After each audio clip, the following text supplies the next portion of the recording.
Hey, busy business people. I am here today with another entrepreneur taking action, Noel Andrews. He 5x'd his revenue by pivoting his business from money while you sleep into a service-based business that helps other businesses scale through hiring great people. And I'm going to figure out how he did it.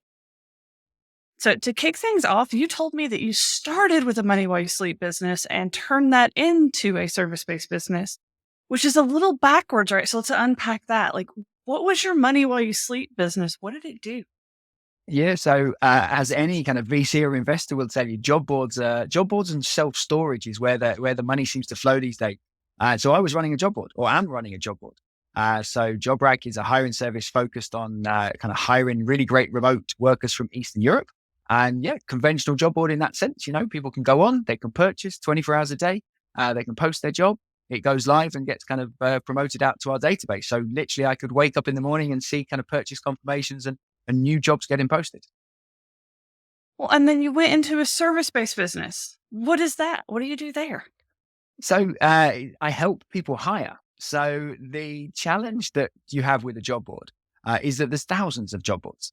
And, as much as we are niched out, so we are very focused, or 100% focused on Eastern Europe, we're 100% focused on remote workers, helping, people with businesses and typically online businesses to hire those people.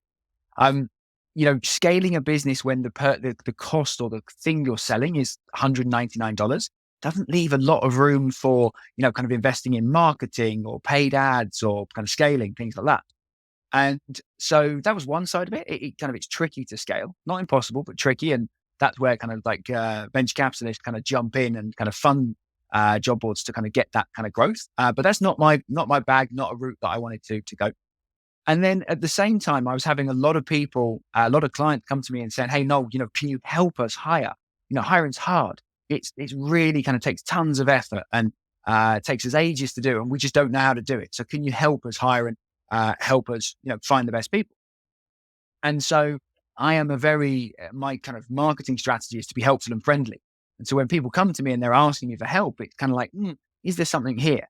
And it felt like there was a kind of a little thread that I could pull. Naturally, if we're doing services like this, it's considerably higher priced.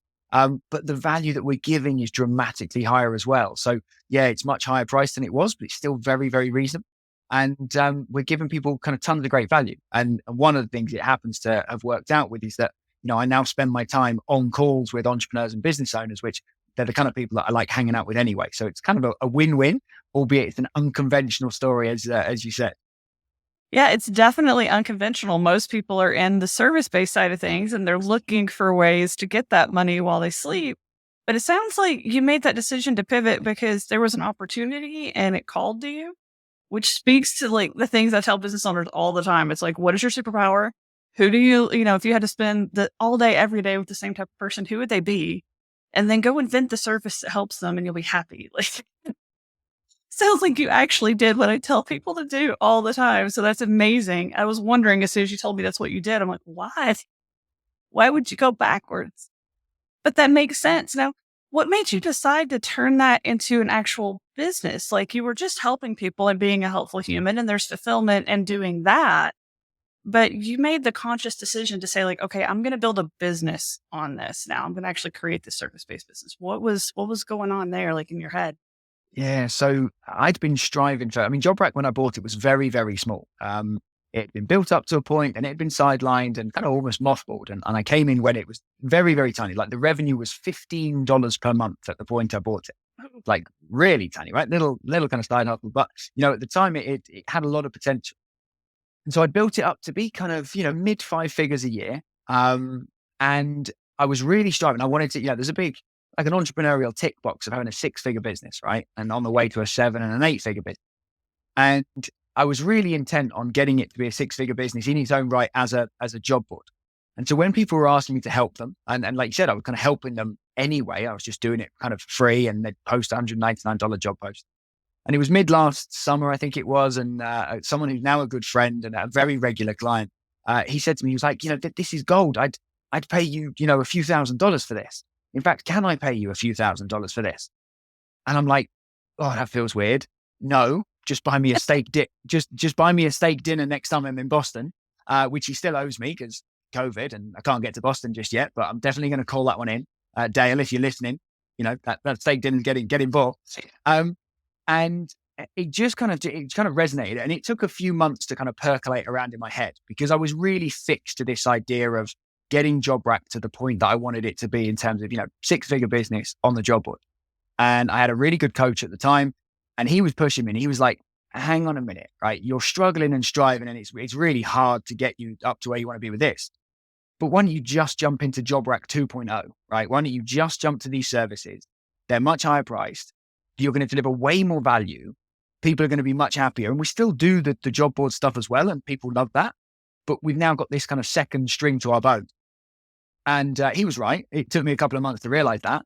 And when I did, and it then just went really, really fast. It was a no-brainer, right? When you've got people queuing up, asking you to do something, and you're the one saying, no, don't pay me the money. When you can do it and do a really great job, it was literally like a no-brainer like that. And it's proven to be the case. And now we come into all the kind of headaches that comes when you start trying to scale a service-based business. But I'm uniquely positioned to deal with a lot of those, thankfully. Well, now let's talk about that, being uniquely positioned. So that was actually one of my questions on my list, because service-based businesses are hard, especially in your scenario where it's like you had this personal superpower that worked for you. You have a skill set. And then as you try and scale yourself, I hear business owners all the time. They're like, if I could just clone myself, if I could just have like 5 more of me, 10 more of me with the same passion, qualifications, everything, then this would be amazing. And they can't find those people. So you're uniquely skilled in this, that helping people hire is one of your superpowers. How did that help you? How did you scale up? What kind of stuff were you hitting? So the first thing I needed to do was recognize that, I couldn't do all of this myself, right? So I had a very small team in place. I had a couple of people working with me kind of around customer support and kind of like hiring success management. So kind of supporting out DIY customers on the job board. And I knew I needed to bring in some kind of recruitment muscle. So I brought in a lead recruiter, an amazing woman from Macedonia. And so she has helped to kind of lead on the recruitment and the sourcing side of things, which is the crucial part of it, right? You've got to have, like any funnel, you've got to have the people coming in at the front that you can then filter down and then kind of, really tightly filter them down and kind of whittle them down to get the good people through the phases. So that was the first step I did. And pushed that, I didn't expect it to scale that quick, to be honest. We did, our first few roles last December. And then suddenly, within 4 months, we'd 5x the revenue of the entire business. We were doing kind of 22, 23 roles simultaneously, which wasn't entirely intentional. It was just people started talking, and I've always done well from referrals with JobRack, but this has just gone another level. And coupled with that, you then get some clients that are a little bit slower to work with. So ideally, we want to work with people and, we want to get roles done in about 4 to 6 weeks, right? That is a normal period of time to hire well, right? People talk about hire slow, fire fast. It's absolutely true. You don't want to rush recruitment for a really good long-term team member. So it went a bit quicker than expected. And so you do what anyone does. You scrabble and you get a bit scrappy and, you make it work. We invested in tooling. So I made a very significant investment in an automate or an applicant tracking system. We use a tool called Workable, which was a hefty investment. And it felt a bit old school because they charge you annually in advance. So it's like they've not read the SaaS handbook of monthly pricing or anything like that. And I was a bit like, what? And to me, actually, asking for payment in advance for a year, it's kind of like, well, where's the confidence, right? But at the same time, I do something very similar. I charge up front, for my client, because I talk to loads of agency owners and service business owners that have to chase clients for money, 30-day payment terms, 60-day payment terms. I never want to charge people for money. That does not sound like fun in the slightest. I'd much rather just guarantee success, guarantee a refund if there's a problem, which there never has been. Might happen one day, but, guarantee success. And just say we're going to work to make people happy. And that seems to be a much better way to work. So we've got the pain points. We need to hire some more people. The latest person just joined my team yesterday. I've got another person due to start within the next few weeks. And the hardest thing around all that is letting go, right? So like you said, we all think if we could clone ourselves, we'd be fine. The reality is that other people can do it better than us. And it's figuring out what your superpower is, figuring out the skills and the attitude that you need to hire. And that's really what it's about, right? You've hired people with the right energy, the right attitude. The rest is straightforward. And trying to do that in time so that you're not having to get, the plates on the spinning poles aren't getting too wobbly before you get your people in place. Now, I mean, you hit on another problem I hear a lot too that people don't think about. They're so gung-ho to scale their business that they don't think about what happens if it scales too fast, especially in a service-based business, because like all the wheels start to fall off when the car starts going too fast, right? It's like, what did you do to get through that step? Like, how did you onboard quickly? Like, you had to do it faster. How did you set your team up to, keep the wheels on the car as you move, basically? Yeah. So we worked harder and more hours was the main thing. And so the one thing I won't do is hire faster, because that is the recipe for disaster, right? And so it would be very easy for me to go, right, I'm just going to get someone in. And I have to very intentionally slow myself down and take all the advice that I give my clients to be really thorough, think about what you really need and figure stuff out. So there have been ways that we've got some kind of short-term help, but generally it's been done in a way that we've kind of all mucked in. We've let some other things slip, right? So, one member of the team spends some of her time kind of doing marketing to job seekers to help them kind of join and sign up. So, we can flex that down a little bit to get some help on the service side. So flexing that, investing in the tool at the right time was absolutely key. And we could do that very quickly. That made a massive difference. And just, I have got an ability to throttle how many, if I don't do marketing, then less calls get booked, which means that we make less sales. Albeit with so much of our business coming through referrals, I can only throttle that so much, but I can kind of throttle it a little bit and say, hey, look, we're at capacity for this week, so we can start next week.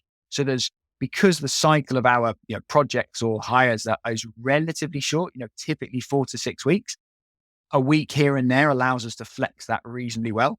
But there is a point that, I'm intentionally sticking roughly at the level we're at now for a couple of months while we onboard these new people, because it was on another podcast I listened to recently that they talked about, you have to be really careful to be scrappy and not crappy.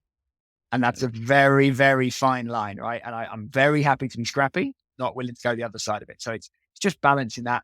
And it's almost like getting the right things in place, because then we can be turbocharged, and then we can just, we're putting foundations in place that allow us to probably 5x again from where we are now. So huge shifts, but it's built on like solid foundations then. So it's a big, big time of like focusing on systems and process at the moment. I heard several things in there I want to make sure our listeners pick up on. So circle back to those for half a second. Like, don't be afraid to slow down was a big takeaway I just heard. Like, don't be afraid to tell your clients, like, hey, we're going to start you in a week or two. Don't be afraid to dial back your marketing for half a second. Don't hire faster. Like, that is a huge thing that I hear people do all the time. Like, whenever they start getting overwhelmed, we're going to hire faster. We're going to onboard. We're going to throw people in. We'll just hope for the best. Like, don't do that. Work more, pull people from other stuff if you have to, but like, make sure you're, keeping that strength in place. So I think those are both things that, people need to pay attention to out of this conversation if you're listening to this episode. So like, I always encourage people to hire someone. I think something else I heard you say was that they're going to do it better than you. And I feel like that's something that people don't really understand until they've hired someone in a service-based role and they've onboarded them properly. They've given them, clear instructions on their job. And then they've given them the confidence to run forward with it, to make mistakes, to fail forward, to learn things, to expand their role. Like the first time I did that, it was like, whoa, there's no going back. Like I always say, like, if I try and keep it on my desk, on my to-do list, that's where it goes to die. If I delegate it off to my team, it's going to get done well. So it's like, speak to that a little bit. I mean, you're helping people do this all the time. You've done it yourself. Like, what can you do to not just like hire someone and plug them into a role, but to set them up to be better than you at doing it? So, I mean, there's a few things. I mean, first of all, be really intentional about it. Like your time with them. They're not you. They don't know what you know. So you can't expect them to come in and just kind of magically do everything that you want them to do perfectly straight away. So really spending time and setting expectations. I see entrepreneurs get frustrated, business owners get frustrated all the time with their hires. And they come to me saying, I think I'm going to have to let this person go. And I'm like, well, why is that? And we talk it through. And at the end of it, I would say 50% of the time it comes out, they've just not set clear expectations. And so as a business owner, we've got to take it on ourselves. So first of all, be really clear in what we want, not just in the actual, like the outcome and the output of the task, but be clear in terms of the way you want things doing. So we have a ways of working document, a job rack that talks about right down to like real nitty gritty stuff, like, how we want you to interact with a Google document, that we use a commenting function, that we kind of do suggestions so that we can see and help each other get better. Through to kind of softer things like, hey, when you start work, just say, hey, in Slack. And when you finish work for that kind of period of time, just say, hey, I'm heading off now. I'm heading to lunch, whatever, just like you would in an office, because that's what kind of builds kind of, a bit of kind of team around it. So that's really, really important. The other thing, especially if your new hire is going to be client facing, okay, the biggest and best thing you can do is introduce them. So when there is a speaker coming on stage or a comedian, if you've ever go to a comedy gig, right, and they're coming on stage, right, they get introed on stage. The compere or the MC builds a bit of buzz. And you can do this with your team. And it's especially important if you've got, let's say you're a US based business, right, and you're hiring from other parts of the world. And you're maybe a little bit worried about, what are my clients going to think, right? Are they going to think that I've, outsourced to a cheaper part of the world? Despite the fact that, we all have all kinds of nationalities in the US, in the UK, all over the place, right? But it can be a concern, and like, how would it be perceived? So it's really important to basically big them up, right? And not let them think of it that you are, slopey shouldering it and kind of palming them off down to the junior. No, actually what it is you're saying, I'd be saying to you, Christina, I just want to let you know, I've got some really, really exciting news for you. You have had to endure having me as your account manager, right, for the last 6 months. And I've done the best I can, but honestly, I am all over the place. I am CEO, I'm sweeping the floors, I'm doing everything, right? And I know that I haven't done the job that I'd really like and kind of like to do for you. And I know you like it, but I know we can do better. So what I've done is I've found you a real account manager, an absolute gun of a guy. He's going to absolutely knock your socks off. He's been doing this for years. He's way better than me. And, this guy, so I'm going to introduce him to you next week. We're going to have a chat, but I just want to let you know he's coming and he's going to take the best possible care of you. He's going to have my full support. I'm going to give him a full handover, and go from there. Now, you're going to feel good about that scenario there, right? I haven't sent you an email saying, hey, let me introduce you to your new account manager, right? I've set the new person up for success and I've made you feel good in the process. And I would always add a tag that says, hey, if you ever want to kind of like downgrade and back to me again, then hey, here's my details. I'll take 3 days to respond to you like I normally do, but hey, you can always email me. And for the record, I don't generally take 3 days to respond, but it's not as good as having someone that's, dedicated. So I think that's the big thing is, set people up, whether it's with your team, if they're only internally facing, but if they're externally facing, like with clients, set them up for that success, give them the, big up their intro and make them feel good, make the clients feel good about your decision to, get better help to do the thing that they're going to do. I know I have very rarely regretted introducing someone to my client, like introducing someone on my team to a client. It always works out better because like you said, like they're going to wait way longer for a reply from me. They're going to not get as good a service. I'm not going to be as proactive. I'm reactive because I'm reacting to so many things all day long. It's like somebody on my team is going to reach out every day if they need to, and they're going to check in and they're going to stay on top of it and just the service is there. But I have never heard it put like that. Like I even interviewed a guy a couple weeks ago that he talked about, he took a 6-month vacation from his business for businesses while they kept growing. So that was what I was interviewing him about. And he mentioned the same kind of thing, being able to know who to point someone to. So it's like if one of his customers reached out to him while I was on vacation, he was like, look, I could help you, but I'm not the best person to do it. Talk to someone on my team. But I've never thought about, like, I think I'm even guilty of that kind of just like email introduction, like, hey, here's Crystal. She's going to help you. Setting them up for success like that is a huge takeaway. Yeah. Doing that whole MC introduction. Yeah, do it. I mean, I'm a big fan of Loom videos, right? So even if I can't do it live, then a Loom video is really powerful. I do that just to intro people. So if I'm going to intro 2 contacts together, nothing to do with business, just saying, hey, you guys might be able to work together or something similar. A Loom video is perfect for that. And you can use it in this same way. So that's the big thing. You just set them up for success. And just remember that, you had to learn this stuff once, people will generally do this better than you. Just think if you only had one thing to think about, how good you'd be at it. Most entrepreneurs and business owners would hate that because we love being a bit all over the place, dealing with lots of different things. But one thing to focus on, that it's pretty powerful. Yeah. I mean, and giving them that power to own that role and to improve it and to make it Oh, yeah. better and not have to, it's like, hey, I gave you the script for how I ran it, but I'm confident that you can do it better. And giving them the permission to do that. I know as soon as I did that, like one girl, I hired her, and on the first day, she was like, you have problems here, here, here. Can I fix them? Please?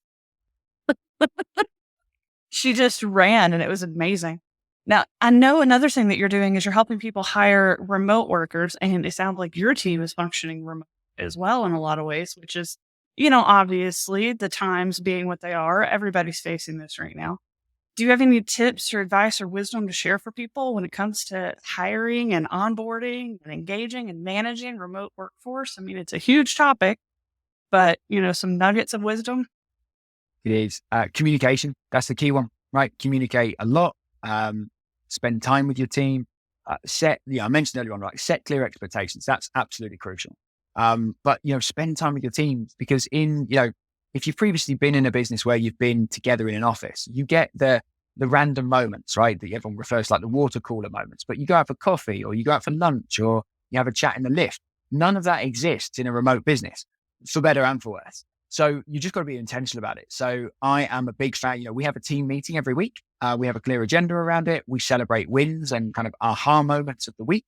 But we're also looking at one of the things I'm going to bring back in, we haven't done for a little while, is like just a social time. So probably once a month, like kind of 4:00 on a Friday or 2:00 on a Friday, find a time that works for everyone, whether it's beers, whether it's a coffee, whether it's just a team social, find ways to actually just get to know each other. That's really, really crucial, because that's what really makes a team cohesive and working well together. So yeah, communication, time together, and expectations and objectives. Set clear objectives for your team so that they've got something to work towards and that they're all aligned around, vision and values and culture. And some businesses have got that fleshed out really well. Others, it's a kind of a twinkling in the eye of something, or it's an item on the to-do list that we should do one day. But even if you just kind of share with them what your goals are for the year, and then cascade those down, find ways everyone can kind of support those goals. Just got to get them aligned around the same thing. So yeah, that communication is the main thing, and just spend time with people. I know you even set expectations around communication, like say, hey, Slack, hey, in Slack when you first come on, or bye when you're leaving for the day. And I mean, I know communicating your vision, that goes a long way. Like I'm managing, I know one of my companies, we have 35 writers and they're all remote. And I just kind of onboarded them and said, here's work and here we go and let's do it. And, I tried to do it the right way, but I didn't really communicate vision. And I realized pretty quickly that, a month or two in, after hiring some of them, they didn't even really know who our target clients were, like who it is we're even trying to service and what their unique problems are. And it's like, whoa, okay, step back, start over. So there's a lot of power to everything that you just said. Like I can attest to that doing it myself and following your advice. It does make a huge, huge, huge difference. So Yeah. Let's talk about you. Obviously, you help people find people. So pitch yourself right now. If somebody's having some of these problems and they want to hire you, who do you work with? What do you do? Where do they find you? Yeah, no worries. So we work with online business owners that want to hire really, really high quality, long-term team members. So if you want someone that's going to commit to you, part-time or full-time, developers, designers, project managers, operations people, SEOs, pretty much anything at all. We specialize in finding you those people from Eastern Europe.